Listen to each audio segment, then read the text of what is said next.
السلام عليكم ورحمة الله وبركاته. بسم الله الرحمن الرحيم. الحمد لله رب العالمين والصلاة والسلام على رسوله الأمين وعلى آله وصحبه أجمعين. أما بعد. First of all, I'm very excited to be here. Of course, large bodies of water, just so we can be here together. And that was my Australian accent, which is my favorite. And I understand that you Brits, you lot, you hate it. And I don't understand why. It's such a beautiful accent, it's magnificent. And you guys think it's not proper, huh? Not good enough for you. That's good. Fantastic. I'm happy to be here with you guys. And I'm hoping we can have fun also during this lecture. And I understand already that you guys are very serious. I've had that experience. I've been here for 4 weeks. And you guys are serious. So, inshallah, you guys will be a bit more relaxed today. Alright, so we're talking about the Sunnah, right? And I'm going to repeat some of the things I always say about the Sunnah. I know these types of microphones, they don't do beautiful voices. I'm familiar with them. Are we okay? Okay. When you talk about the Sunnah, and when you remind someone of something that's Sunnah, for some reason, some other issue, a bigger issue comes up. I gave this example yesterday, that if, when you come to a group of people, let's say there are 5 brothers standing, you want to shake the hands, the Sunnah, to shake the hands going from the right. Salaam alaikum, like that. So let's say you do that, then the second brother comes and he starts giving salam from the left. Tell me, akhi, the Sunnah, go from the right. What does he tell you? What's his excuse? Yeah, akhi, people are dying in Iraq and Burma, and you're telling me left, right. And people only start dying when there's a Sunnah for people to do, right? Yesterday you were talking about football for an hour. Weren't these people dying? You were at the buffet. You eat chicken leg after chicken leg after chicken leg. Weren't people dying? Just the minute you mention a Sunnah, yeah, people are dying in Syria and Iraq and Burma and Afghanistan. And you telling me right, left, right, left. These are the things this ummah has been busy with. You were watching movies last night. The Sunnahs weren't important at that point. Suddenly all of it, now you're like the ummah and I can't fall asleep. You're watching playing video games for 10 hours. Suddenly all of it, khalas. So you know something? We don't want to be frugal with our good deeds, and we don't want to be like that when it comes to the Sunnah of the Prophet ﷺ. And the companions took it seriously. And my favorite description of the companions is that never ever did the Prophet ﷺ said, don't do this. And they said, what do you mean? Haram or makruh? And people now, you tell them, they ask you something, you tell them you shouldn't do it. So you shouldn't do it haram, or shouldn't do it makruh. The companions never said, Ya Rasulullah, haram, or Ya Rasulullah, haram. Or just don't, is it makruh? We use makruh like it's something simple, right? Like makruh is just, khalas. What if you translate makruh as something hated? So Allah hates it. Is it that easy now? So you tell someone makruh and it's okay with it. One of the mashayikh said, he was giving a talk, and there was a guy, he was wearing a huge gold ring. He never takes off that gold ring. So the shaykh said, I said, between me and myself, I'm going to make him take off that ring today. He said, the guy's sitting in the front row in the masjid, and I'm talking about how gold is haram for men. Ya ikhwan, brothers and sisters. He doesn't want to talk to this guy directly. Brothers and sisters, if the Prophet ﷺ were here right now and he told you take off the gold ring, would you take it off? And that brother's still sitting like this. Ya ikhwan, what if he walked in right now and said take it off? Would you remove it? He said the guy didn't even hide it. He's just sitting with it like this. Khalas ya akhi, remove it. Have some feelings. And he just kept yelling and yelling. He said, until I finished, I couldn't get him to take it off. The companions weren't like that. They took it seriously. Anything he said, they took very, very seriously. Example I gave yesterday, even things that you can say they're not that serious, but they're serious because they came out of the Prophet ﷺ. He pointed to a door in the masjid. He said, we're going to leave this door for women. Only women come and enter from this door. Nafi', the freed slave of Abdullah ibn Umar, and Nafi' was a scholar later on in his own right. Nafi' says, Wallahi, Abdullah ibn Umar never ever again entered nor came out of this door until he died. Prophet ﷺ said, leave it, khalas. One time the people prayed in the masjid with the Nabi sallallahu alaihi wasallam, and when he was done, he said, everyone sit down, ijlisu, everyone sit down.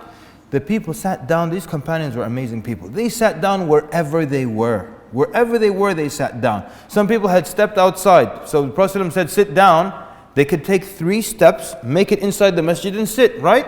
They sat down outside.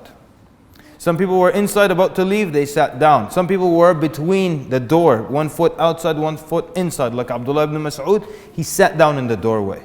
Why? Because the Nabi ﷺ said, sit down. Everyone sat down. I'm going to sit down even if I'm outside. I'm not even going to take 4 steps to get back into the masjid. That's how they looked at the order and the command of the Prophet ﷺ. And the command, the Prophet ﷺ can command and the Prophet ﷺ can order.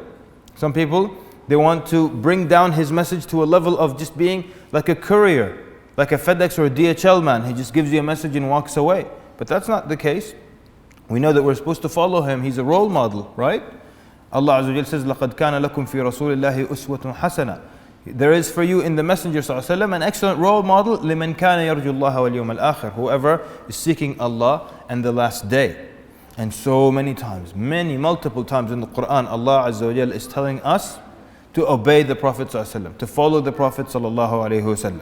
So with that, just a small reminder of when something is a sunnah, it's not just a sunnah. And there will be people that their good and bad deeds are equal to each other on the Day of Judgment. And these people will be running around trying to get one good deed. Someone, his good and bad deeds are equal. He needs just one good deed and then he will go to Jannah.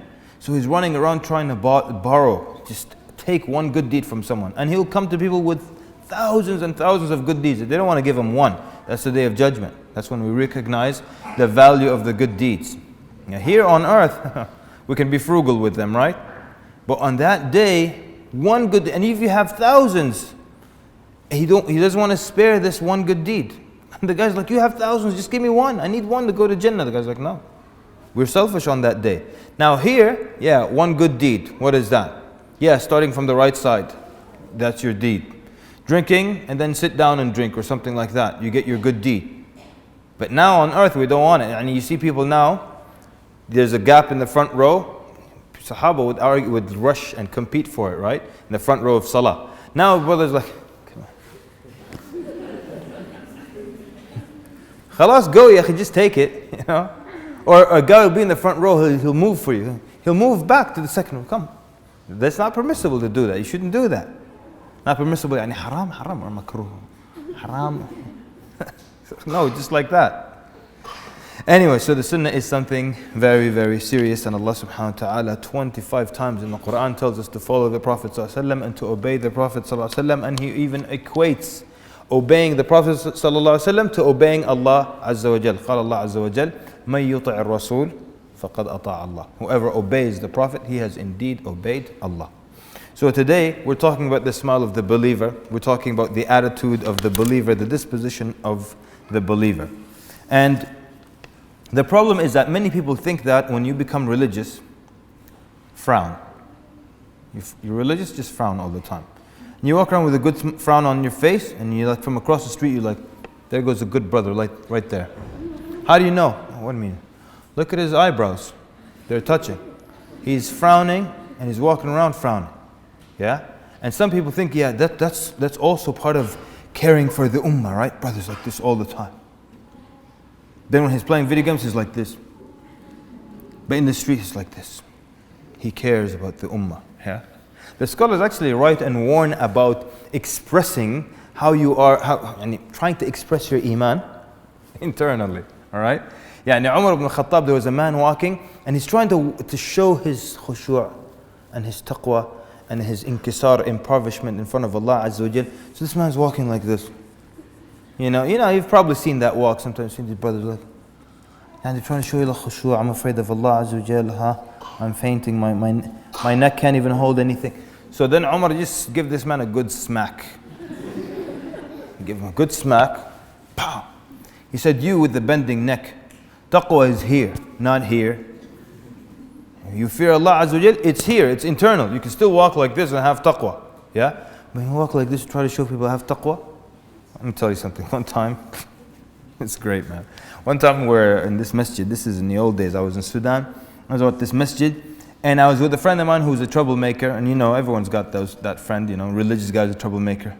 Anything happens, he's like, excuse me, question. And he looks innocent when he's asking the question. Is it a question, sir? Question, Shaykh? Then they ask him, like, what's your daleel? He changes immediately when they call on him. What's your daleel for this?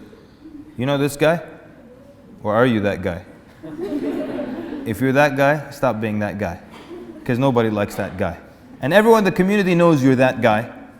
So don't be that guy. Okay?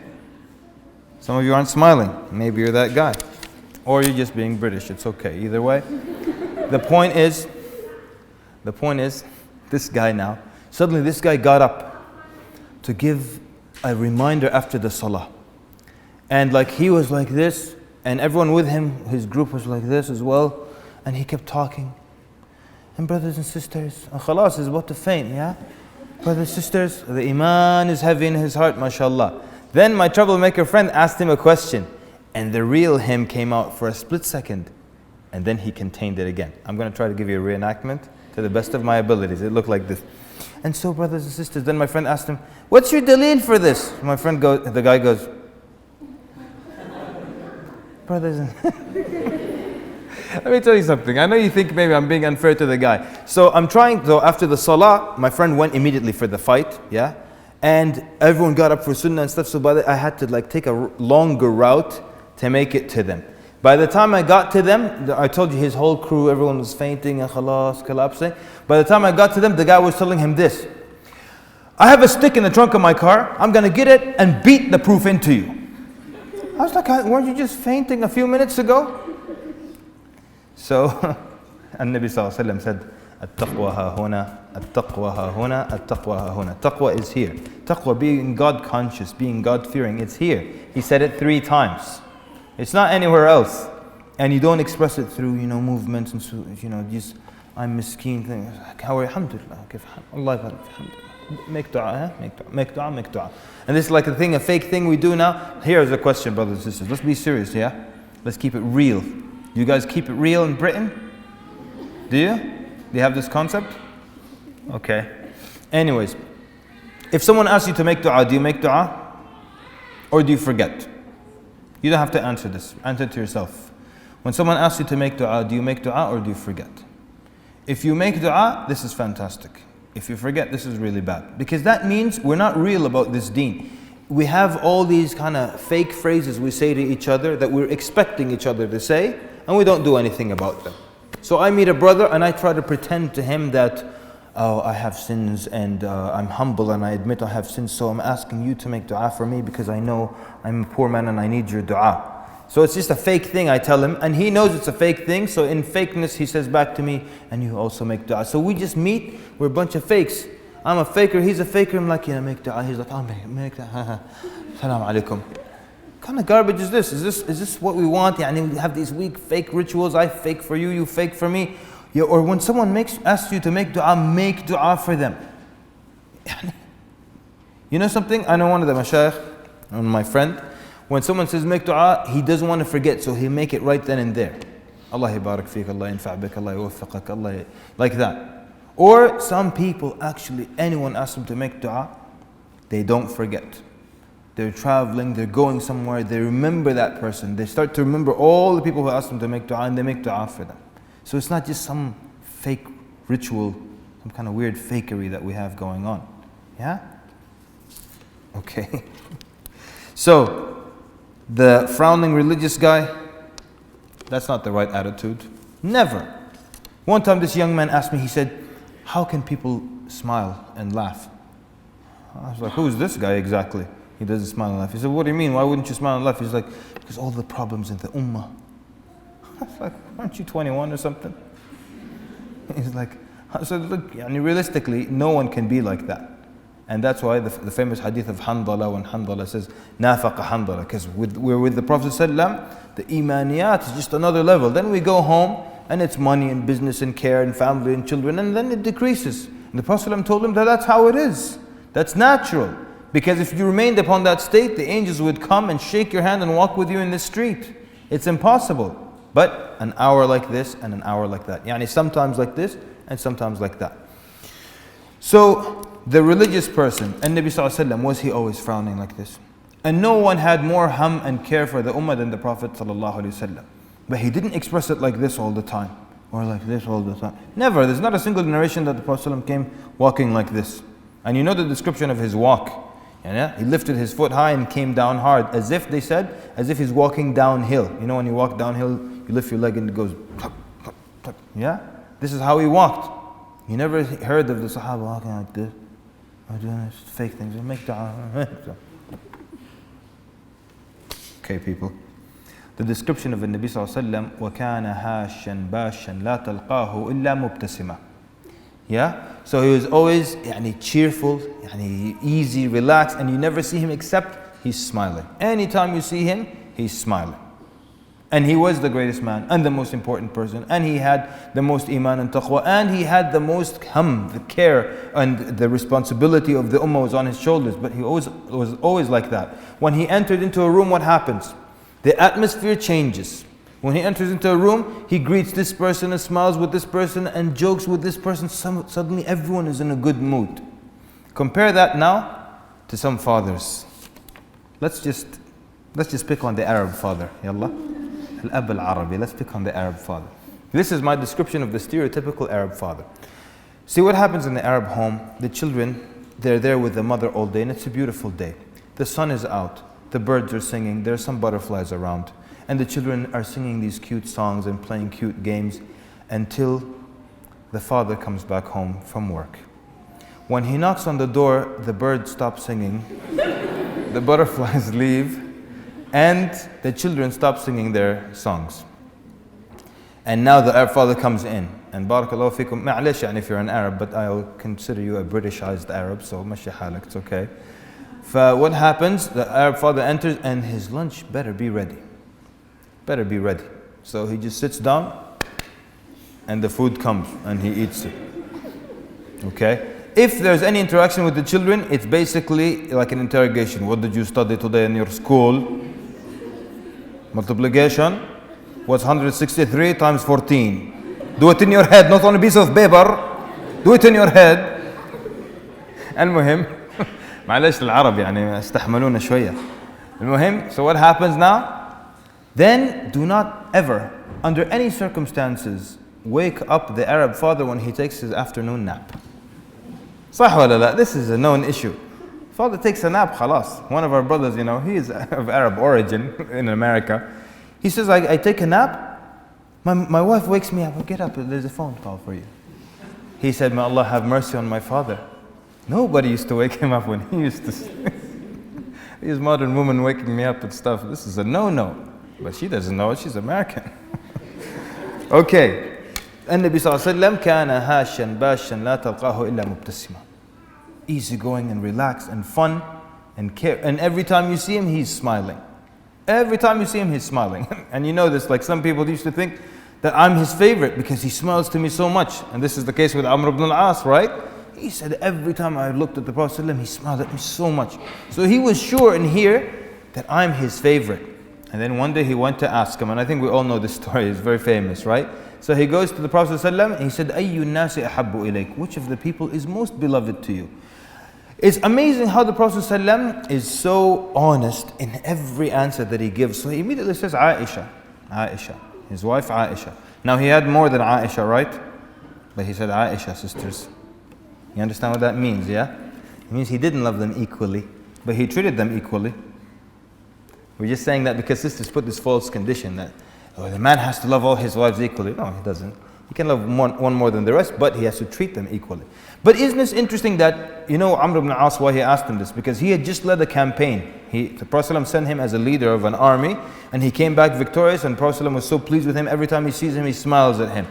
So, this is a general of his, and his general is asking him, he's the most of the people that's beloved to you, and he says, his wife.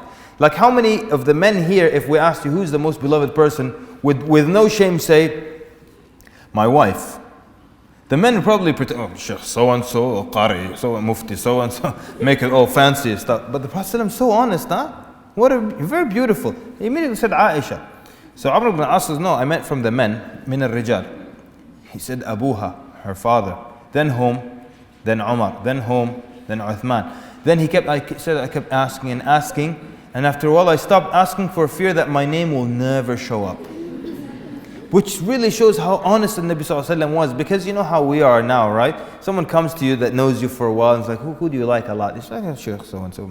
And this guy, my friend. And then after a while, he's sitting in front of you. He's like, then whom? Huh? Then whom? Huh? Then whom? Come on, then whom? So what do you do in the end out of embarrassment? What do? You bring him up a few ranks, yeah? Then you're like, then you. Because you get ashamed.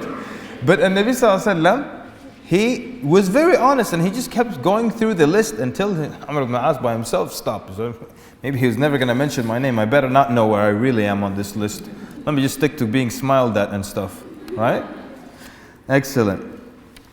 So frowning is never the religious guy. The Prophet ﷺ was always smiling. And there can be things happening in the ummah and you can still keep smiling. Yani you have to not smile because something's happening. Yeah? So like before I follow a sunnah now, I have to check. So before I start from the right, I have to come up, salam, wait a minute, before I start giving salam to everybody. Anyone dying in the ummah? Everything okay? Everywhere on the globe, no one's, alhamdulillah, okay, we'll start from the right. Let's do some sunnah now. It's time for some sunnah. It's always time for some sunnah. And Nabi ﷺ said, وَتَبَسُّمُكَ فِي وَجْهِ أَخِيكَ صَدَقَةً. And smiling in the face of your brother is a sadaqah. And of course, any hadith like this means for the sisters as well, amongst sisters now. Don't go smiling to brothers now. So, smiling in the face of your brother is a sadaqah, it's a charity. And in another hadith, the Nabi ﷺ said, لا تحقرن من المعروف شيئا. Do not belittle any of the good deeds. Do not belittle any of the good deeds. So smiling, okay. Look at how many times people smile. Okay, notice it in your masjid, notice it in the community. See how many times people smile. And you can give people good salam and everything, and they respond with good salam and no smile. How many people have noticed that a lot of Muslims don't smile? Put your hands up. Okay, so just like 6 sisters and 3 brothers, 4 or 5 brothers. 6? Alright, now, for the rest of you, pay attention to it and you'll notice it. Just tonight, start paying attention to it. You're going to start to notice it severely. Yeah? If you put it in the forefront of your mind, you will always notice it. I always notice when someone doesn't smile, all the time. And they'll say nice things to you, but no smile whatsoever. كيف الحال؟ بارك الله فيك، الله يجزيك خير، الله يرضى عليك، الله يخليك، الله يحفظك، أهلا وسهلا. But no smile. I don't really feel welcome, even though you're saying you're most welcome, but I don't feel welcome when you don't smile. Smiling, it's incredible. Yeah? So then now, smile, yani, do not belittle any of the good deeds. So one smile. I see one Muslim, I flash one smile, that's one good deed, inshallah, right? Then, how many Muslims do you run into a day? How many? See, in America, to do this exercise, to make it easy, we say 10. And you're lucky in America if you meet 10 people a day, in a Muslim.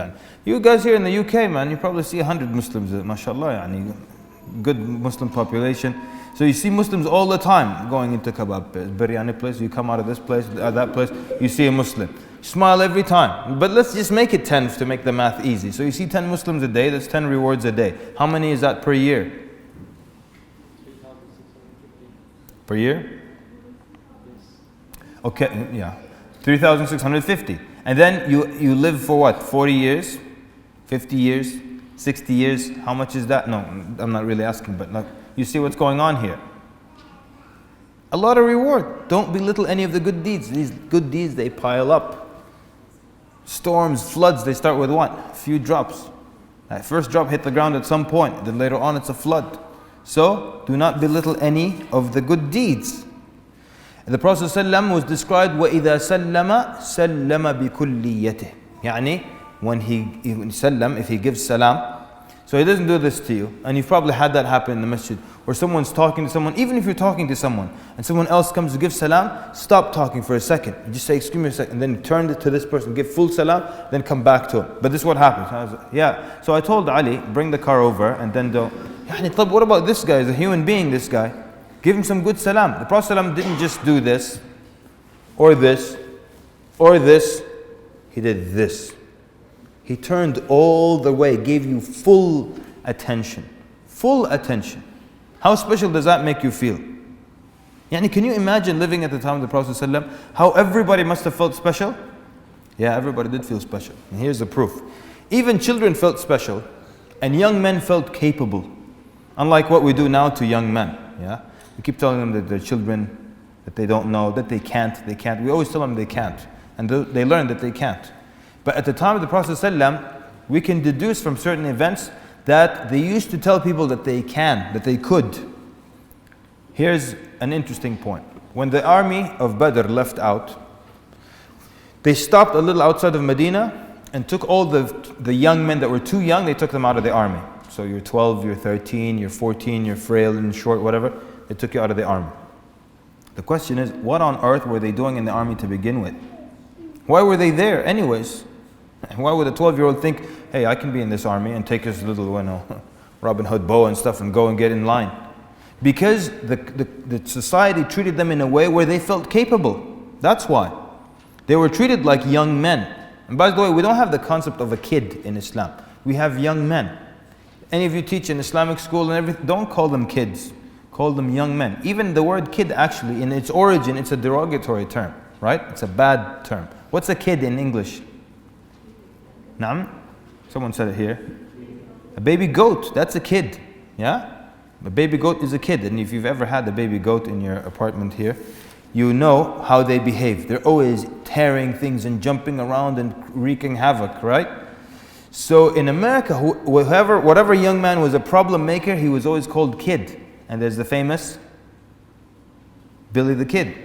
Why is he called the kid? Because he's a troublemaker. Kids are troublemakers. So now we call them kids. Taban, in its origin, it's a derogatory term. It doesn't mean you can't use the word now. But we don't really have kids in Islam. We have children, then we have young men and young women. So you call, if someone is 12 or something, don't call him, hey kid. In your masjid, call him, young man, come here. Young woman, come here. Yeah? Because that's what they are. And they start to feel capable. And the people treated the youth that way, and they felt they were capable. So they went and joined the army by themselves because they behaved, people treated them like men. And now we keep insisting that they're children. They keep 17 with a beard up to here, and they treat him like a child. Yeah? Until they're magically 18, then khalas, yeah, they're capable and so. It's not the case. And that's why, in North America at least, I can't speak for the UK, though it's probably the same. But you find people, they're really capable and they could be adults, right? But they tell you, I'm just a kid. One time this guy told me, I'm just a kid. Who speaks like that anyways? Stretches a word like that. What's the matter with you? It's like, you're a man, ya akhi. You can do things. If you tell someone you can do something, they'll do it. If you say you can't, they can't. I'll tell you, this is a true story. And it was a lady that had a young woman, and she just graduated from university to become a teacher. And she got her first teaching job. So she went to the school, and the principal, he gave her the worst class. This class that no other teacher wanted to take, because for years they've been just failures, barely making it to the next grade. They don't do their work. They're just horrible. The worst students were put in this class. So he gives her this class. And she doesn't know it's a horrible class. At the beginning of the year, he gives her the names of each student, the name of each student in the class, and next to the name of each student is a 3-digit number. And she goes and starts teaching, and after a few months, these kids are getting A's and B's and doing homework and writing poetry and literature, all kinds of things. So the principal calls her into his office again. He said, I gave you the worst class in the school. There were just years of just D's and C's and barely passing. And no other teacher wanted to deal with this class. How did you get them to behave so well and to become excellent academically? She said, I didn't do anything. I just treated them based on their IQ level. He said, what IQ level and how could you get their IQ levels?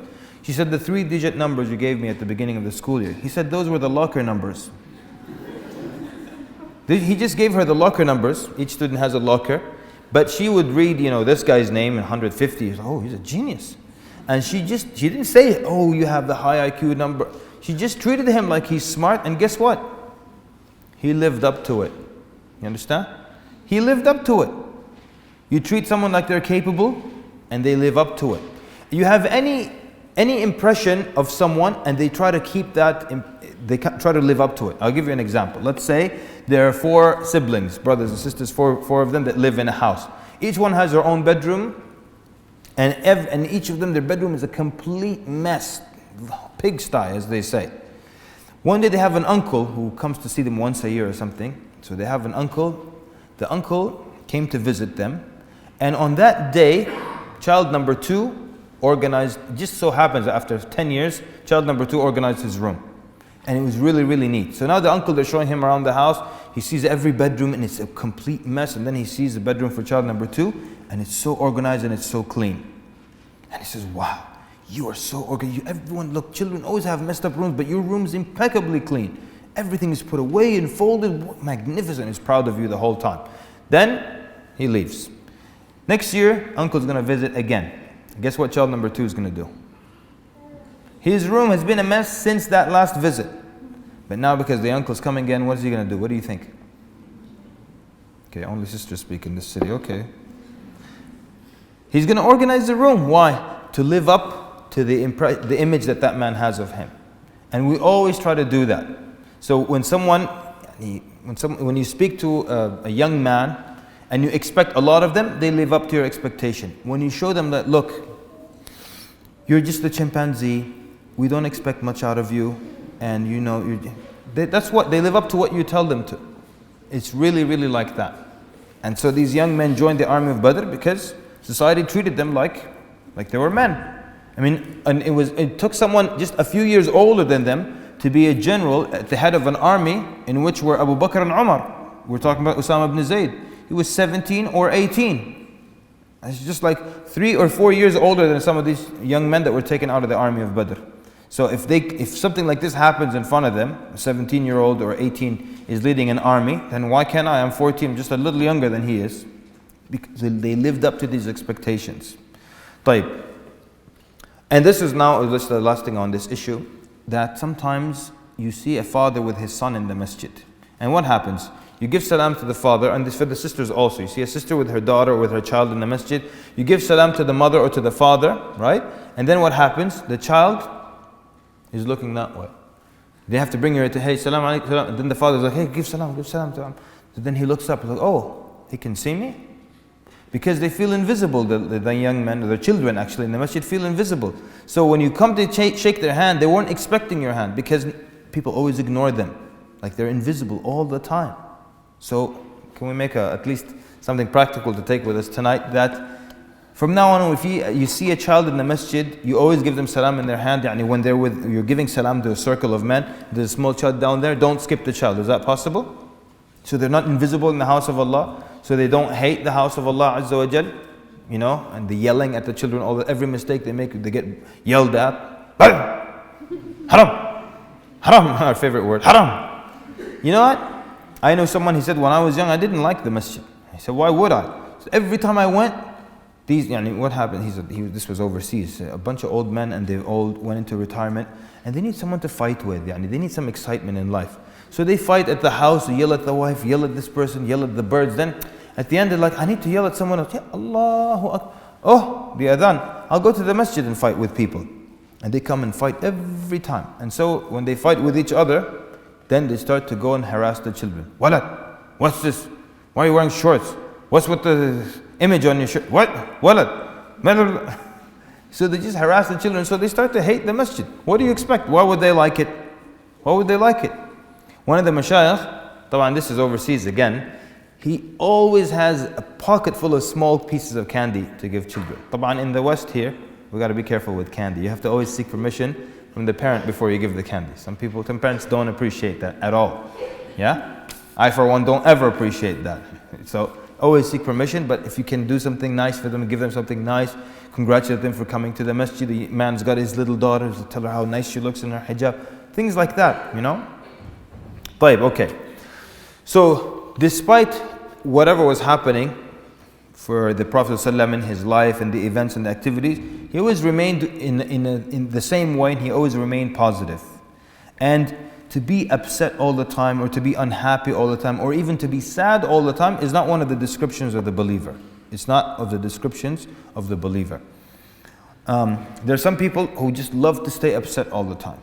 And for a while I had a roommate like this. I've never met a person like this, and it was very strange to me. And then I discovered many people are like this. This guy, he likes to be in the state of being irritated all day. So when he wakes up in the morning and it's a good day, he's like, no, this can't be happening. It's a good day. I have to find someone to keep me in a state of aggravation and anger. and frowning. So he actually goes on the internet. I don't know if he plans it like this, but he goes on the internet and he tries to find something to make him upset. Okay? And every time, so he had a computer over here, is working, and I'm over here working. Every time he calls me over, he's like, come, I want to show you something. So I'm in a good mood working, right? I go over there, and he shows me one time, it was a video of two, المهم خليها.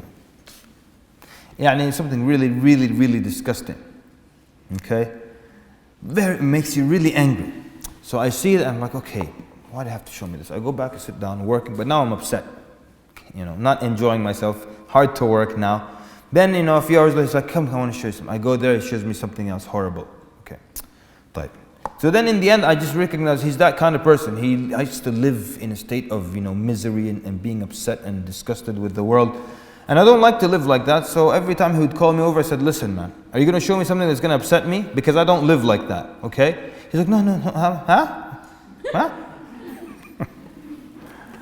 So he's like worried, like, what do you mean? I thought this is how we spend our day, you know?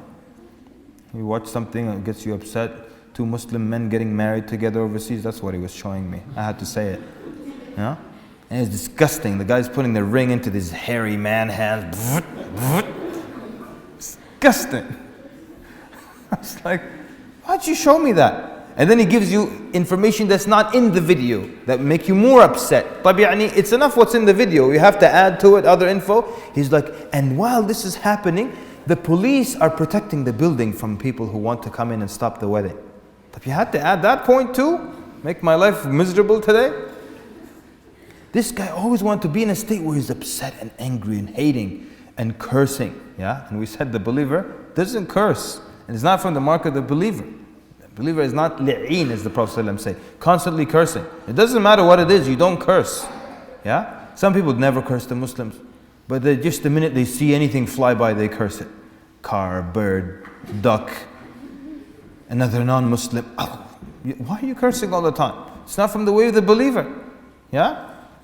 So being upset all the time, causing yourself to be upset all the time. If something's making you upset, find something to make you feel better. Or go out, help somebody. You know? A woman has a problem, for example, you know, some deadbeat husband or her husband is doing some things that are making her very unhappy, or she's divorced. Don't wallow in pity and sorrow. Move around, do something. Go, you know, distribute food to a poor family. Do something that makes you feel good about yourself. Do a good deed. And good deeds make the believers feel good, don't they? Not arrogant, but good. I think we can all agree on that, right? You pray qiyam for an hour, pray fajr, finish all the adhkar, read the juz of Quran, have English breakfast. How do you feel? How do you feel? Thank you, sir. You must not be from England. Only one who spoke. Yeah, you feel great. That's what a believer, I'm sure a believer would feel like that. If you feel miserable, there's something wrong with you. You feel great after doing something like that. You don't feel arrogant. True or false? You never feel arrogant. The believer never says, oh Allah, I spent an hour making qiyam, prayed fajr on time. It's like man, yeah? You're telling Allah, you're counting the favors you have upon Allah. You know, in the non-Muslim countries this might happen. Oh Allah, there were only 4 people in fajr today. I was one of them. Ya Allah, look at these people walking their dog early morning, and I'm coming back from the masjid praying to you. La. And that's why Nabi ﷺ taught us the first thing we do after finishing prayer is what? Astaghfirullah 3 times. So the believer never ever feels arrogant, never feels proud of their act of worship. You're saying Astaghfirullah, it's like saying, oh Allah, this prayer that I just finished is not befitting of your majesty, not befitting of your greatness. So you, even after you're completing the best act of worship, you say Astaghfirullah. And Nabi ﷺ was happy all the time, right? It was positive all the time. And at the most difficult times, he was positive. Everyone with me? Everyone with me? Okay. At the most difficult times, he was positive. You know, in the Battle of Badr, right? Okay, compare Badr to the Hijrah. So when the Prophet ﷺ and Abu Bakr they left of the house of Abu Bakr, now they're making Hijrah to Medina. And they're actually escaping. So what happens? They're going towards the cave. Abu Bakr now is worried. So one time he's for a while walking or riding ahead of the of the Prophet ﷺ. For a while he's to his right, for a while it's to his left, for a while it's behind him. He's just moving around him like this. The Prophet ﷺ is just making adhkar, making dhikr of Allah Azza wa Jal. Very calm. Then he started, after a while he noticed Abu Bakr going all over the place. He said, Abu Bakr, what is it? He said, Ya Rasulullah, I think to myself, what if there's an ambush up ahead? So I walk up ahead of you for a while so that at least if there's an ambush, they catch me and you can be free. Then I think, what if they come from the right? So I ride all the way to the right, so at least they'll catch me. Then I think, what if they come from behind us? So I start riding behind you. But then when I think, what if they come from the left? And so he's just moving like this the whole time. This is his care for the Prophet ﷺ. And the Prophet ﷺ is just making dhikr of Allah Azza wa Jal. Then, fast forward to the Battle of Badr. Battle of Badr, and we're talking about being positive, right? The Battle of Badr, the Prophet ﷺ is making dua, and raising his hands until the cloak fell off his shoulders.